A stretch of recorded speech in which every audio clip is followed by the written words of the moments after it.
Hi friends, Angel വിങ്സിൻ്റെ പുതിയ വീഡിയോയിലേക്ക് എല്ലാവർക്കും സ്വാഗതം.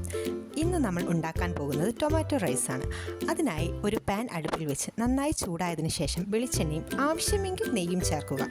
ശേഷം അതിലേക്ക് ചതച്ച് വെച്ച വെളുത്തുള്ളിയും സവാളയും പച്ചമുളകും കറിവേപ്പിലയും ചേർത്ത് നന്നായി ഇളക്കുക.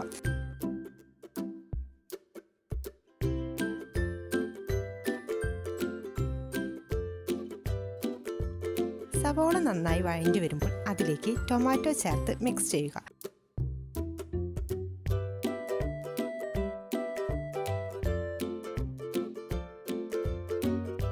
ഈ സമയം ആവശ്യത്തിന് ഉപ്പും അല്പം മുളക് പൊടിയും മഞ്ഞൾപ്പൊടിയും ചേർക്കാവുന്നതാണ്. അതിൻ്റെ പച്ചമണം മാറുന്നതുവരെ നന്നായി ഇളക്കി കൊടുക്കുക.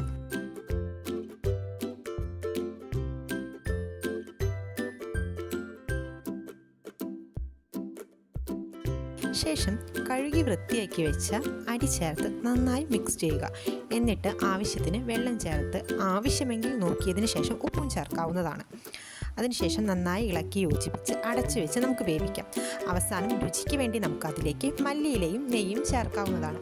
നമ്മുടെ രുചികരമായ ടൊമാറ്റോ റൈസ് ഇവിടെ റെഡി.